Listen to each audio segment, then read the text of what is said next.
안정적인 자동차 부품을 만들던 회사가 갑자기 국방과 자율주행의 미래를 책임지는 최첨단 기술 기업으로 변신한다? 과연 어떻게 이런 일이 가능할까요? 오늘 분석에서는 엣지 파운드리의 이 야심찬 전략적 전환을 한번 깊숙이 들여다보겠습니다. 네, 오늘은 이런 순서로 한번 살펴볼게요.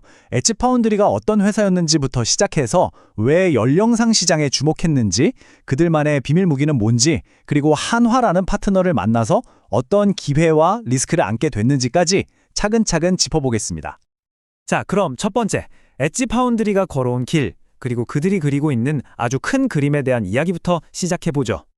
바로 이겁니다. 엣지 파운드리의 핵심 변화를 딱 보여주는 그림이죠. 왼쪽을 보시면 원래는 현대, 기아 같은 글로벌 자동차 회사의 센서를 납품하던 아주 안정적인 부품사였어요. 근데 오른쪽을 보세요. 이제는 국방, 자율주행 같은 미래 산업의 눈을 만드는 완전 하이테크 기업으로 탈바꿈하고 있다는 거죠. 히스토리를 보면요. 2006년에 시작해서 자동차 부품 쪽에서 정말 탄탄하게 자리를 잡았어요. 그러다가 2025년 하나와의 합병, 이게 바로 결정적인 한 방이었던 거죠. 완전히 새로운 판으로 뛰어들게 된 겁니다. 좋아요. 그럼 두 번째로 대체 왜 이 열화상 기술 시장에 뛰어들었을까? 이 시장이 얼마나 뜨거운지 한번 보시죠. 열을 본다. 이게 대체 왜 이렇게 중요할까요? 그냥 온도 재는 거 아니야? 할 수 있는데 그게 아니에요. 칠흑 같은 어둠 속에서도 뭐가 있는지 볼 수 있게 해주고 눈에 보이지 않는 위험까지 알려주니까 지금 모든 첨단 산업이 여기에 주목할 수밖에 없는 거죠. 이게 원래는 군사용 기술이었잖아요. 근데 이제는 완전 달라요. 자율주행차가 밤에도 안전하게 달릴 수 있게 해주는 눈이 되기도 하고, 공장에선 기계가 고장나기 전에 미리 알려주는 똑똑한 감시자가 되기도 하죠. 정말 우리 생활 곳곳에 깊숙이 들어오고 있는 겁니다. 보세요. 연평균 6.2% 성장. 이 숫자가 뭘 의미하냐면요. 그냥 반짝하는 유행이 아니라는 거예요. 이건 거스를 수 없는 아주 거대한 흐름이 되고 있다는 뜻입니다. 차트를 보면 이게 더 와닿죠. 지금도 큰 시장인데 불과 몇 년 뒤에는 여기서 수십억 달러가 더 커진다는 거예요. 엣지 파운드리가 바로 이런 엄청난 기회가 있는 시장에 뛰어든 겁니다. 자, 그럼 엣지 파운드리는 이 커지는 시장을 어떻게 공략할 생각일까요? 이들만의 비밀 병기가 뭔지 한번 파헤쳐 보겠습니다. 핵심 병기는 바로 이 비냉각식 센서예요. 이게 뭐냐면 기존 군사용 센서처럼 막 비싸고 크고 복잡한 냉각 장치가 필요 없는 거죠.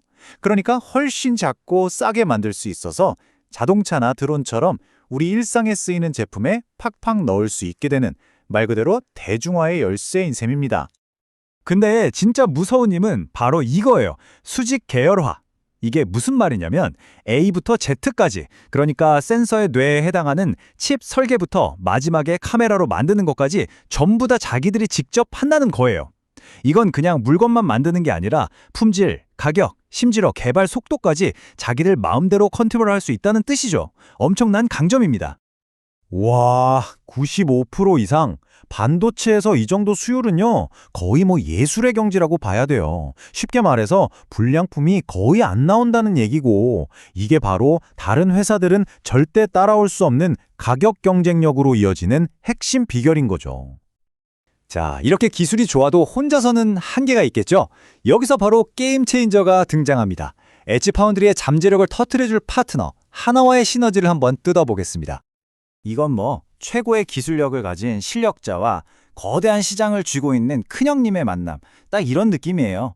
엣지 파운드리가 가진 기술에 한화의 판매망, 특히 뚫기 어려운 국방시장 같은 곳으로 들어갈 수 있는 티켓을 얻은 거죠. 그야말로 날개를 단 격입니다. 자, 그럼 마지막으로 엣지 파운드리의 현재 재무 상태는 어떻고 앞으로는 어떨지, 장밋빛 미래만 있는 건 아닐 테니 리스크까지 한번 균형 있게 짚어보겠습니다. 이 표가 지금 엣지 파운드리의 상황을 딱 요약해 주네요. 기술력이라는 엄청난 강점이 있지만 아직은 매출이 특정 분야에 쏠려 있고, 또 세계적인 거대 기업들이랑 싸워야 한다는 부담감도 분명히 있는 거죠. 재무 상태를 보면 좀 재미있는 부분이 있어요. R&D 투자나 합병 비용 때문에 영업이익은 아직 마이너스거든요. 근데 회사의 재무 건전성은 오히려 좋아졌고 당기순이익은 흑자로 전환했어요. 이게 뭐냐면 지금 당장은 미래를 위해 돈을 쓰고 있지만 회사의 체력 자체는 튼튼해지고 있다는 아주 긍정적인 신호로 볼 수 있는 거죠. 그럼 앞으로 우리가 뭘 지켜봐야 할까요? 바로 이 네 가지입니다. 더 성능 좋은 센서를 만들어내는지, 국방이나 자율주행 쪽에서 진짜 계약을 따내는지, AI 기술을 상용화하는지, 그리고 마지막으로 해외 시장으로 쭉쭉 뻗어나가는지, 이 하나하나가 이 회사의 미래를 보여주는 중요한 이정표가 될 겁니다. 결국 이 모든 변화를 한 문장으로 딱 정리하면 이거겠죠. 기술 집약형 고부가가치 기업으로의 전환을 가속화하고 있다. 네, 정말 정확한 표현인 것 같습니다. 안정적인 길을 버리고 첨단 기술이라는 미래의 모든 걸 건 엣지 파운드리. 여러분은 어떻게 보시나요? 과연 이 담대한 도전은 성공으로 이어질 수 있을까요? 오늘 준비한 내용은 여기까지입니다. 다시 한번 말씀드리지만 이 영상은 정보 제공을 위한 것이지 투자 권유가 아닙니다. 모든 투자의 최종 판단과 책임은 투자자 본인에게 있다는 점 꼭 기억해 주세요.